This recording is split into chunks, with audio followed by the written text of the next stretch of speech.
le sens de cette exclamation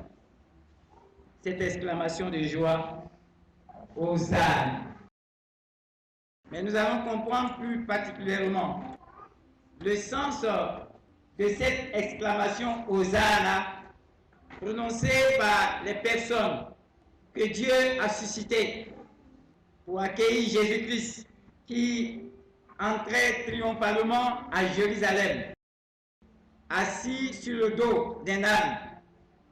Et nous allons tirer cet enseignement des livres de Lévitique, chapitre 23, versets 33 à 44, et Matthieu, chapitre 21, versets 1 à 9. Écoutons attentivement ces lectures. Lévitique 23, versets 33 à 44. L'Éternel parla à Moïse et dit, parle aux enfants d'Israël et dit, le 15e jour de ce 7e mois, ce sera la fête des tabernacles, à l'honneur de l'Éternel pendant 7 jours. Le premier jour, il y aura une sainte convocation. Vous ne ferez aucune œuvre servile. Pendant 7 jours, vous offrirez à l'Éternel des sacrifices consumés par le feu. Le 8e jour, vous aurez une sainte convocation et vous offrirez à l'Éternel des sacrifices consumés par le feu. Ce sera une assemblée solennelle. Vous ne ferez aucune œuvre servile. Telles sont les fêtes de l'Éternel, les saintes convocations que vous publierez, afin que l'on offre à l'Éternel des sacrifices consumés par le feu, des holocaustes, des offrandes, des victimes et des libations, chaque chose au jour fixé. Vous observerez en outre les sabbats de l'Éternel, et vous continuerez à faire vos dons à l'Éternel, tous vos sacrifices pour l'accomplissement d'un vœu et toutes vos offrandes volontaires.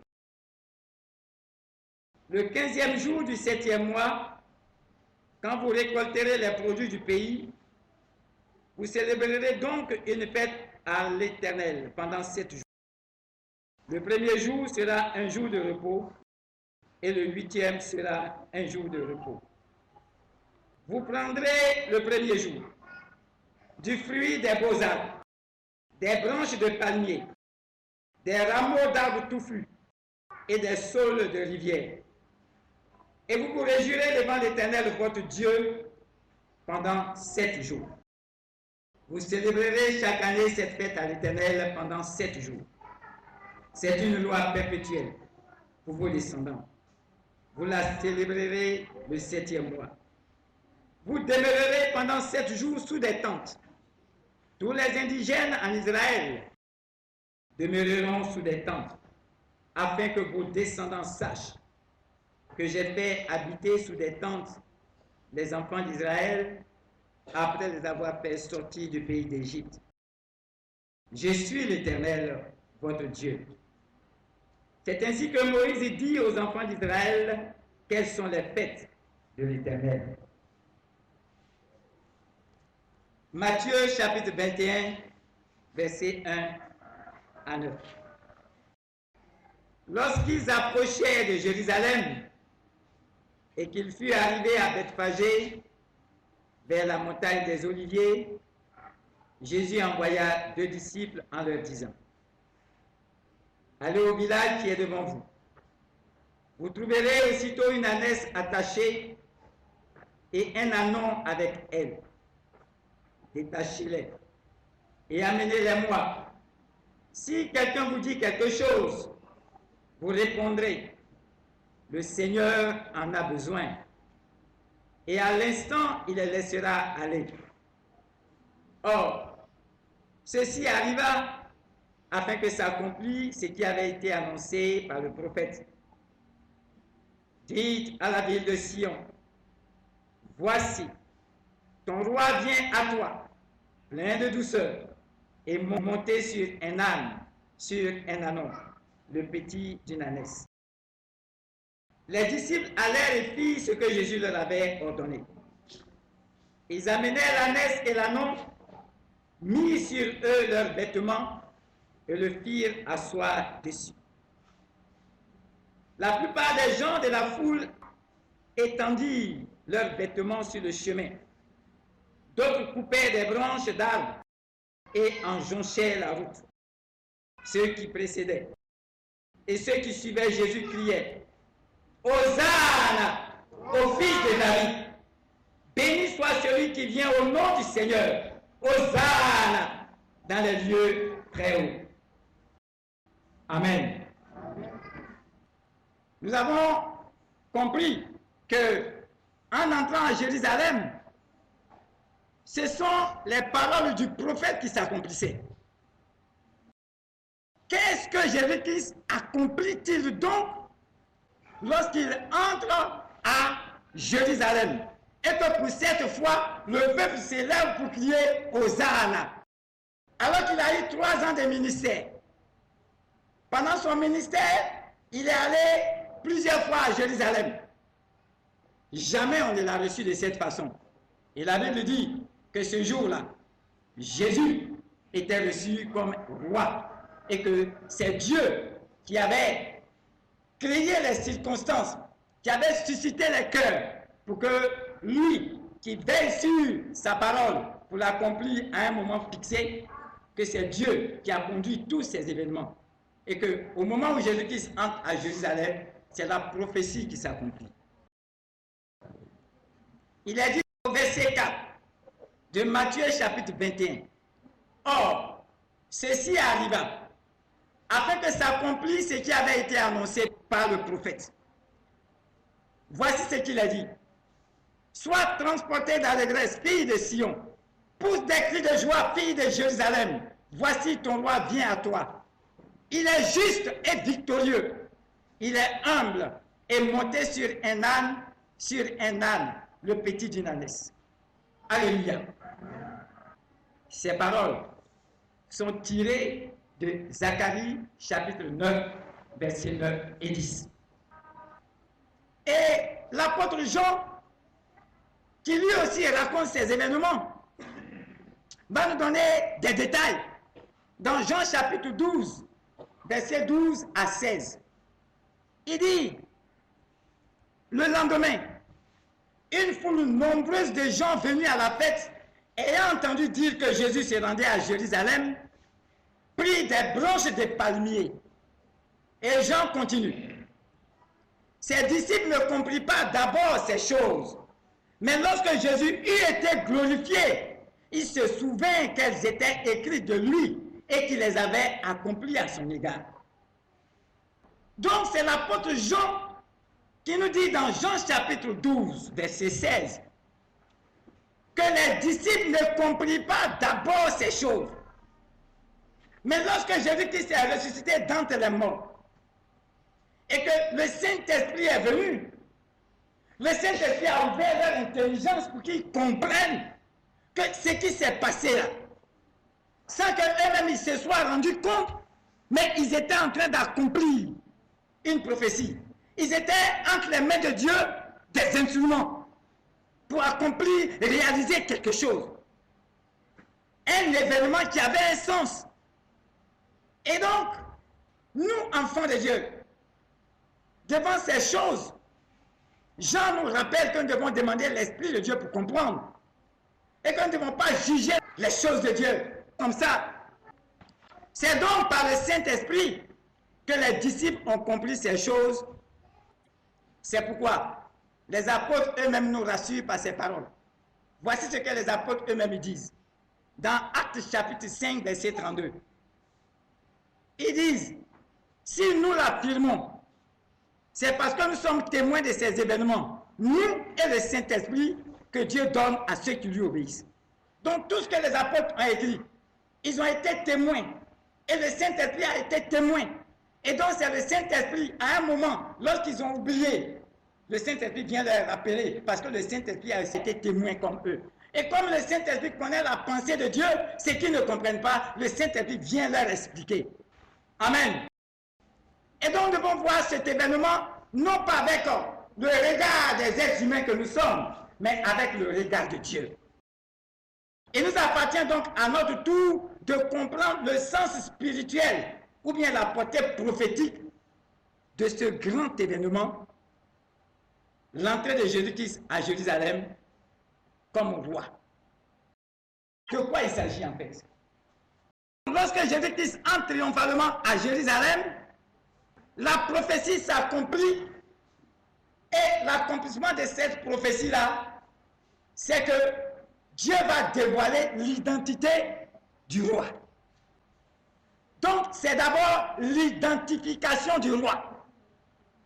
Lorsque Jésus-Christ entre à Jérusalem, cet événement fait comprendre à tout Israël, à ceux qui ont le regard de Dieu, que le Messie, le roi des rois, dont parle Zacharie, qui sera roi de toute la terre, son nom est Jésus-Christ, celui qui vient de Nazareth.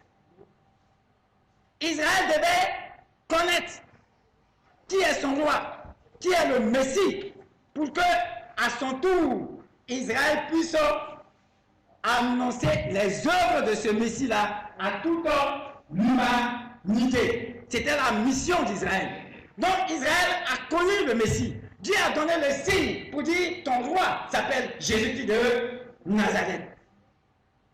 Mais si on connaît l'identité de Jésus qui est le roi, est-ce que Jésus s'est assis sur un siège royal sur la terre? Donc ça veut dire quoi? Que la prophétie n'est pas encore parfaitement accomplie. Or, ce qui sort de la bouche de Dieu ne retourne pas à lui sans que cela ait son accomplissement. Donc cette prophétie se réalise en deux phases. Comme nous-mêmes, nous faisons des choses en plusieurs phases pour aboutir au résultat final. Donc, la Sainte Bible dit que Jésus reviendra pour accomplir cette prophétie. Il reviendra, tout œil le verra. Il est le prophète qui est venu et qui va revenir. Le seul qui revient, que les livres saints attestent.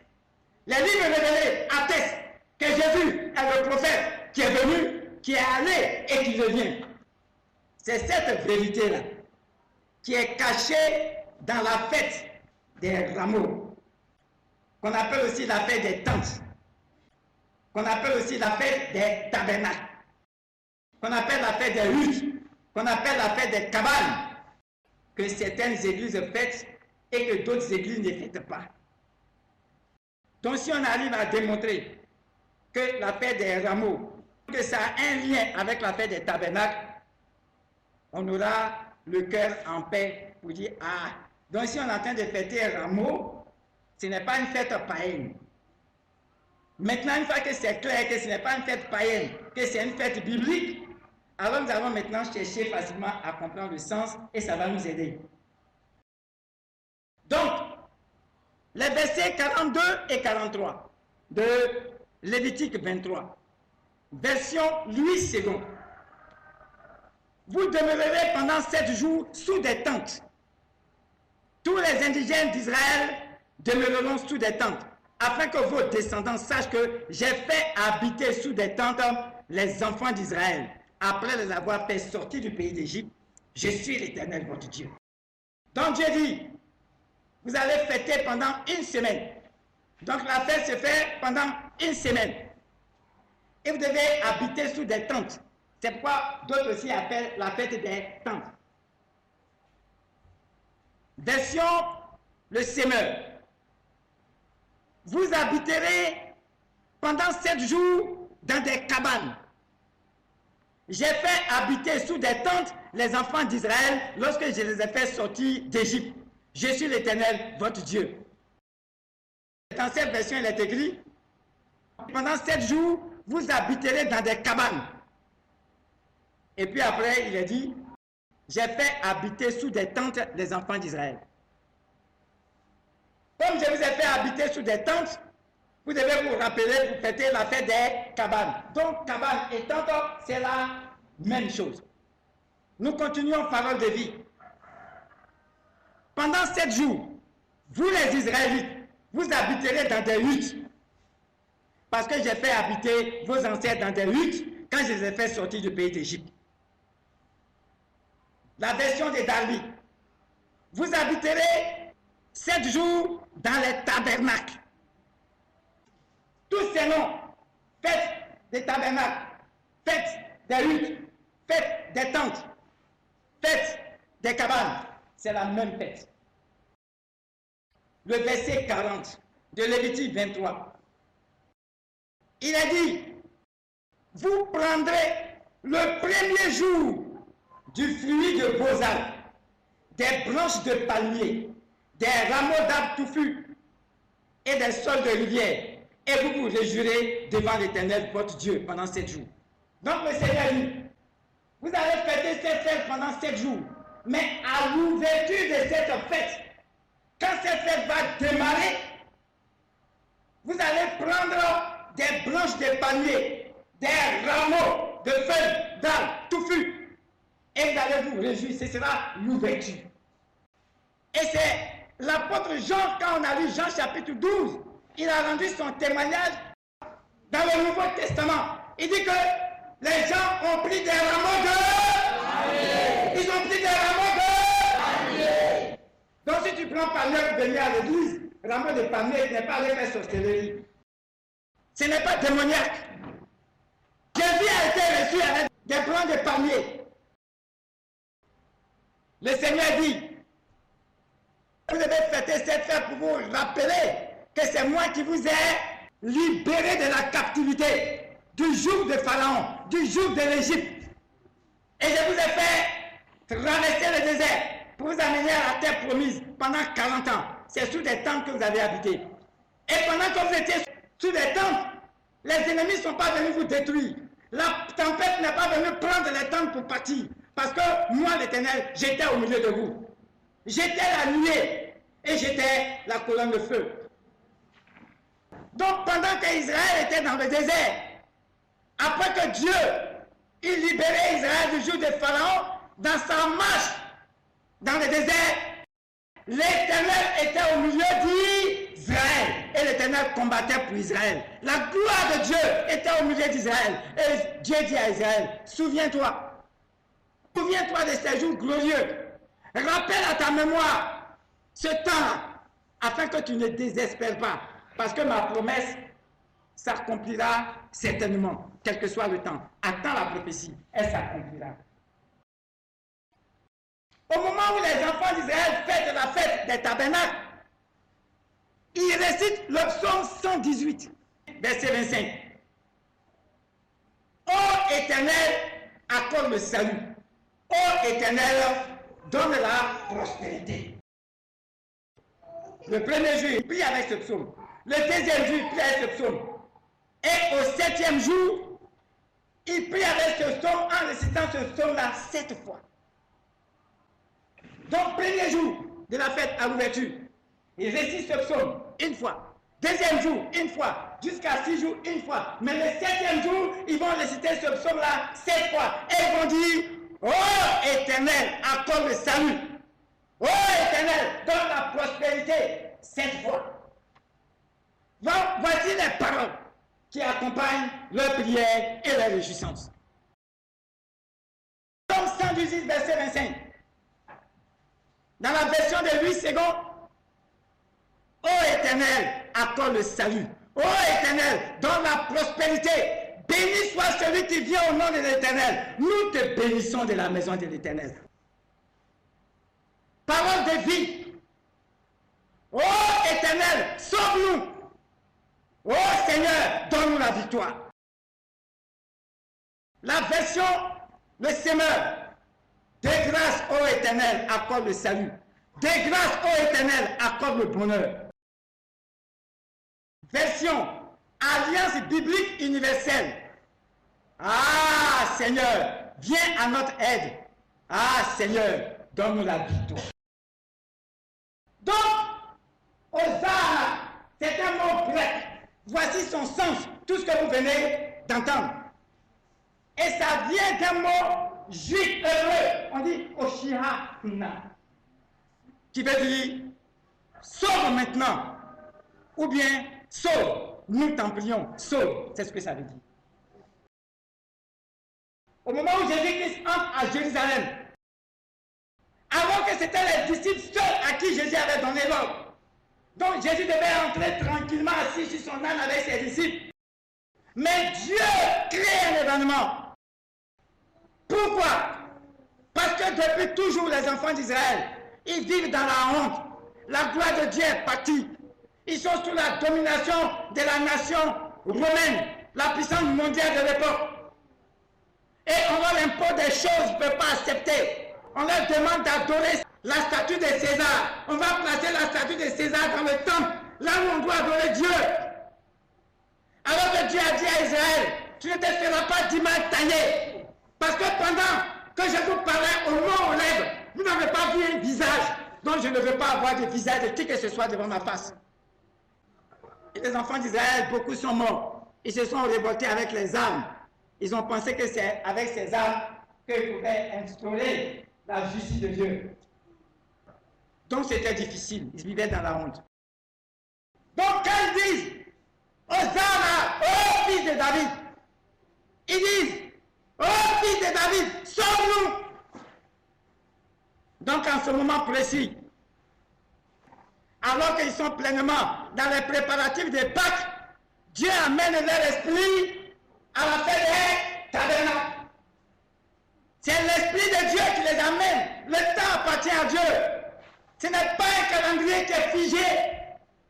Dieu met toutes ces circonstances-là ensemble dans notre esprit et il a fait vivre l'espérance qui est contenue dans cette fête des tabernacles, qui est la fête de la liberté, de la libération. Donc quand Jésus vient, en ce moment précis, c'est la prophétie de Zacharie qui se réalise pour dire à Israël que celui qui te libère, c'est Jésus-Christ de Nazareth. Donc, la fête des tabernacles, la fête des tentes, des huttes, son véritable sens, c'est la fête des rameaux. Parce que c'est maintenant les chrétiens qui ont cette révélation que Jésus est le Messie qui vient. Mais les Juifs ont dit non, c'est un imposteur, tuez-le. Mais ce sont les chrétiens qui sont maintenant les dépositaires. Et c'est nous qui devons annoncer au monde. Prenez des feuilles de palmier, criez Hosanna, parce que Jésus, il est le libérateur, il est celui qui vient nous libérer, il est le Dieu de notre salut. Oh Jésus, accorde le salut. Oh Jésus, accorde la prospérité. Non pas la prospérité que donnent les hommes, mais la prospérité que donne Dieu. La véritable prospérité. Donc au moment où Jésus-Christ entre à Jérusalem, c'est l'ouverture. C'est l'ouverture. Les ténèbres vont trembler dans le spirituel. Satan va trembler sur son siège. Parce que oui, il a eu à annoncer, il a fait son ministère. Pendant 3 ans, le royaume de Dieu approche. Le royaume de Dieu est au milieu de vous. Mais maintenant, là, il va faire asseoir l'autorité de son règne. Pour amener ses enfants dans son règne. Il va détruire les œuvres des ténèbres. Parce qu'il va faire le sacrifice des sacrifices, qui est au-dessus de tout sacrifice. C'est l'ouverture. Oshiana, sauve-nous. Le moment est arrivé de manifester ta gloire. À cette ouverture de son entrée triomphale à Jérusalem, quelles sont les actions que Jésus-Christ a posées? Il a vidé les marchands du temple pour dire cette maison est une maison de prière. Cette maison-là, elle a reçu la révélation de Dieu, du plan de salut de Dieu. Et vous en avez fait une maison de promesses. Vous avez eu des rapports incestueux avec ce qui n'est point de Dieu. Et Jésus va les chasser. Pour dire, Église là, videz-moi tout ce qui est dedans et qui n'est point de Dieu, qui n'est point du plan de salut de Dieu. Videz-moi tout ça et dites la vérité. Demandez au Saint-Esprit de vous inspirer, d'ouvrir votre intelligence, de vous humilier pour comprendre les mystères qui sont cachés dans la révélation que Dieu a donnée à Israël. L'entrée de Jésus à Jérusalem est le signe réel et palpable que les choses à venir, les choses qui doivent arriver et qui ont été annoncées par les saints prophètes vont se réaliser certainement sur la terre. C'est dans cette vision que tous ceux qui adorent Dieu en esprit et en vérité, en regardant dans la vision du plan de salut de Dieu, se réjouissent pendant la fête des rameaux. Pour dire que tous les peuples de la terre doivent fêter, parce que Jésus vient pour instaurer la paix sur la terre. Donc maintenant, comme on sait que Jésus-Christ revient, accomplit totalement la prophétie de Zacharie, et cela se trouve dans Zacharie chapitre 14. Il convient maintenant de dire quel est le contenu de cette prophétie. Bien la lire, bien la méditer pour donner l'explication spirituelle qui est conforme aux Écritures, qui est conforme à la démarche de Dieu lorsque il avait connaître son plan de salut. Que dit Zacharie, chapitre 14? Et nous allons méditer, faire ressortir quelques points importants de Zacharie, chapitre 14. Parce que la prophétie est que Jésus-Christ revient. Voici la prophétie de l'Église. L'Église est venue pour dire Jésus-Christ revient. Mais il revient pourquoi? Pour accomplir parfaitement. On a vu son visage. On a vu que la foi s'appelle Jésus. La foi a un visage. La foi a un nom. La consommation de la foi est en Christ. Et lorsque nous mettons notre foi en lui, nous attendons quelque chose. C'est quelque chose, c'est que Jésus revient. Maranatha, Jésus revient. Maranatha, Jésus revient. Maranatha, Jésus revient. Maranatha, Jésus revient. Quand il revient? Ce jour-là, on appelle le jour du Seigneur. Zacharie chapitre 14, versets 1 à 4. Que dit l'Écriture? Voici le jour de l'Éternel arrive, et les dépouilles seront partagées au milieu de toi. Je rassemblerai toutes les nations pour qu'elles attaquent Jérusalem. La ville sera prise, les maisons seront pillées, les femmes violées. La moitié de la ville ira en captivité, mais le reste du peuple ne sera pas exterminé de la ville. L'Éternel paraîtra. Il combattra ces nations, comme il combat au jour de la bataille. Ses pieds se poseront en ce jour sur la montagne des Oliviers, qui est vis-à-vis de Jérusalem, du côté de l'Orient. La montagne des Oliviers se fendra par le milieu, et à l'Orient, et à l'Occident, et il se formera une grande vallée. Une moitié de la montagne reculera vers le septentrion, et une moitié vers le midi. En ce jour-là, il n'y aura point de lumière, il y aura du froid et de la glace. Ce sera un jour unique, connu de l'Éternel, et qui ne sera ni jour, ni nuit, mais vers le soir, la lumière paraîtra. Premier commentaire. C'est Dieu qui combat et non les hommes. Ce n'est donc pas par des âmes humaines. D'ailleurs, Jésus a dit à Pierre, celui qui tue par l'épée, périra par l'épée. Donc Jésus n'est pas venu avec une épée. Jésus ne vient pas avec un fusil. Jésus ne vient pas avec les tanks et les chars de guerre. Parce que lui-même, il a condamné ça. C'est une guerre spirituelle. C'est Dieu qui combat. Et aucun homme n'est capable d'aider Dieu dans ce sens-là. Nous continuons toujours. Les versets 9, 12 et 15. L'Éternel sera roi de toute la terre. En ce jour-là, l'Éternel sera le seul Éternel, et son nom sera le seul nom. Voici la plaie dont l'Éternel frappera tous les peuples qui auront combattu contre Jérusalem. Leur chair tombera en pourriture, tandis qu'ils seront sur leurs pieds. Leurs yeux tomberont en pourriture dans leur orbite, et leur langue tombera en pourriture dans leur bouche. La plaie frappera de même les chevaux, les mulets, les chameaux, les ânes et toutes les bêtes qui seront dans les champs. Cette plaie sera semblable à l'autre. C'est-à-dire ce qui s'est passé en Égypte. Ce n'est pas par des armes chimiques qu'on va faire tomber, faire pourrir la chair des gens. Pour que les chrétiens comprennent que ce n'est pas une guerre. Ce n'est pas une guerre. On doit mener la guerre sur nous-mêmes. Pour que nous ayons la foi en Jésus et en ses promesses. C'est lui qui les réalise. Si ça a fait 1 milliard d'années, on va s'endormir. Tu as la foi qu'un matin tu as été réveillé par la résurrection au son de la tempête. Est-ce que nous comprenons ces choses?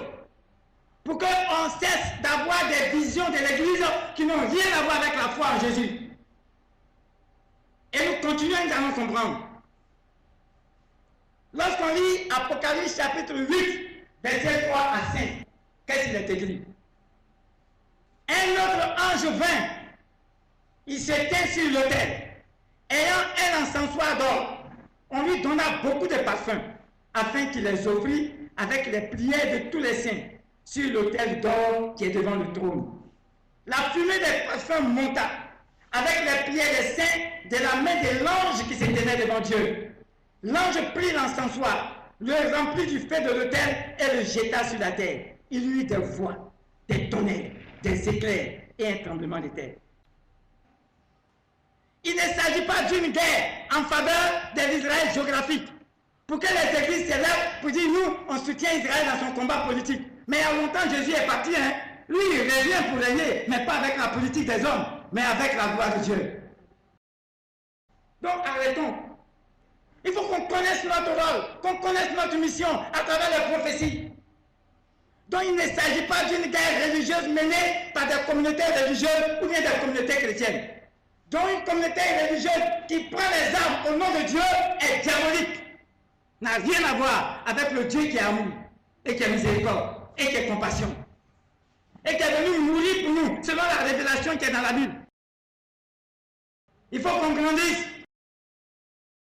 Quand on dit Israël, c'est quoi? La Bible nous dit que Israël, ce sont les alliances. C'est parce que l'apôtre Paul dit.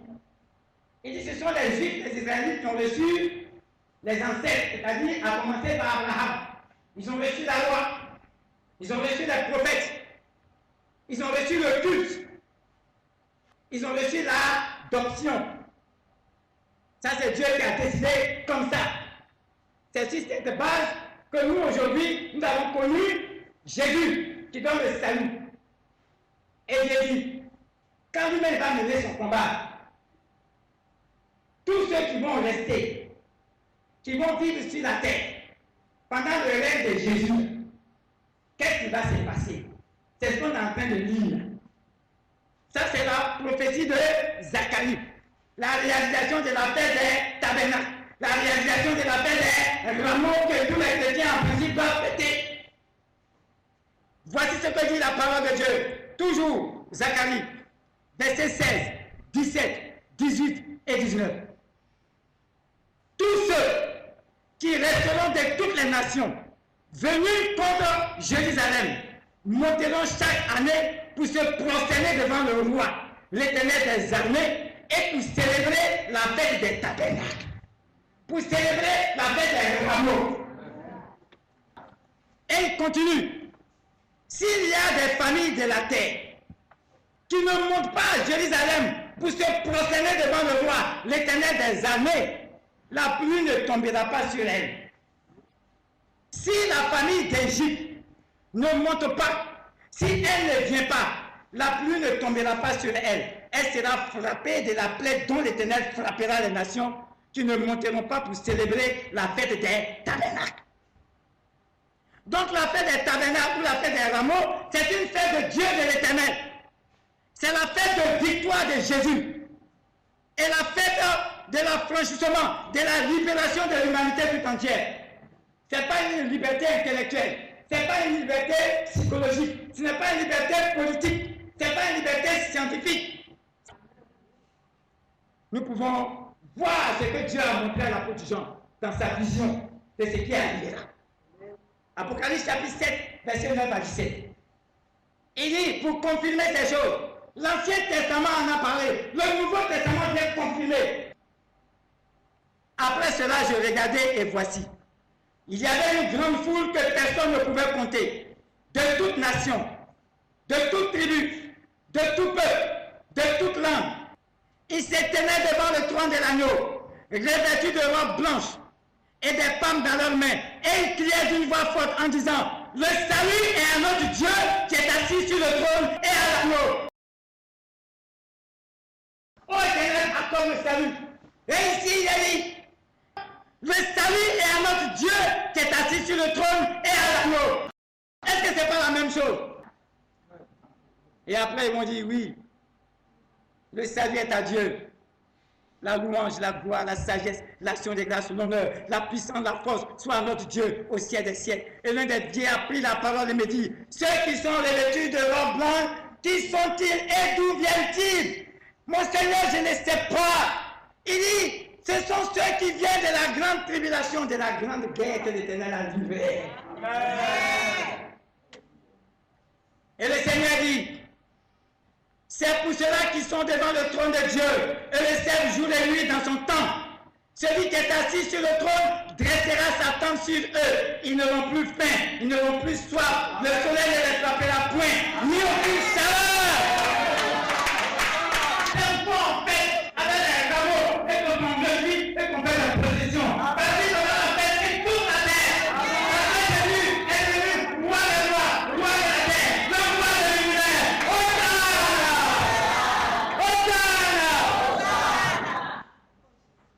Oui, car l'agneau qui est au milieu du trône les pètera et les conduira aux sources des eaux de la vie. Dieu essuiera toute l'âme de leurs yeux. Amen. Et ce sont les prémices de cette fête éternelle, de ce sabbat éternel que nous sommes en train de vivre pour rappeler à notre mémoire, à notre cœur, que les promesses de Dieu sont certaines. Le monde est troublé, mais nous avons l'assurance que Jésus est le prophète qui revient pour instaurer la paix de Dieu. C'est ça qui est notre espérance. Apocalypse chapitre 11, versets 15 à 18. Le 7e ange sonna de la trompette. Il lit dans le ciel de fortes voix qui disaient, le royaume du monde est remis à notre Seigneur et à son Christ. Amen. Et il régnera au siècle des siècles. Amen.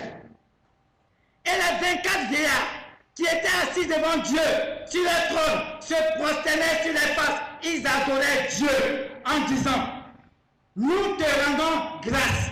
Amen. Seigneur Dieu Tout-Puissant, qui était, de ce que tu as saisi ta grande puissance et pris possession de ton règne. Amen.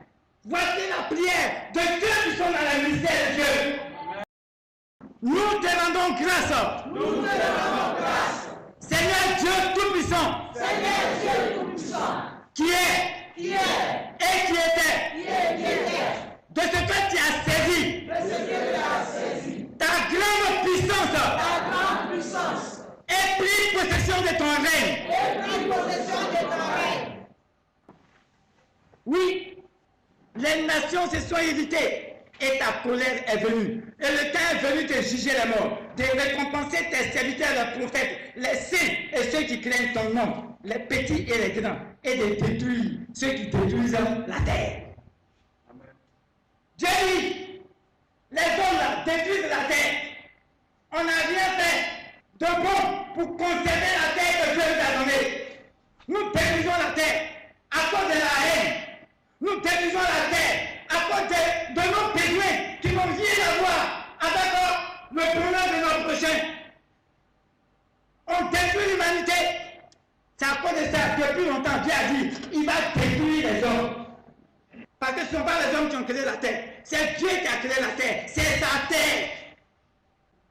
Voici la révélation de Dieu que l'Église doit annoncer. Dieu va prendre possession de sa terre et il va en faire ce qu'il a décidé de faire depuis longtemps. Pour que l'homme puisse y trouver la paix et le bonheur et la justice. Et Jésus le prophète revient, selon qu'il a dit qu'il est le prophète qui revient pour accomplir la volonté de Dieu. Donc Dieu a fait à travers ces fêtes-là pour le peuple d'Israël une manière de vivre selon Dieu, de vivre dans la vision de Dieu, de vivre dans la vision du plan de salut de Dieu. Je suis sûr et certain que tu es heureux d'entendre ces paroles, parce que tu as compris le mystère qui est caché dans ces choses-là. Tu es heureux, tu es heureux. Maintenant, tu dois te réjouir pour dire que chaque jour que le Seigneur te donne, tu dois être heureux, tu dois être heureux. Tu dois faire la paix autour de toi. Tu dois faire la paix autour de toi. Tu dois être libre, totalement libre. Tu ne dois pas être conditionné par les pensées des hommes, par les philosophies des hommes, par les politiques des hommes. Mais tu dois être conditionné par la parole de Dieu, qui est une parole de paix, de réconciliation, de joie et de liberté dans le Saint-Esprit.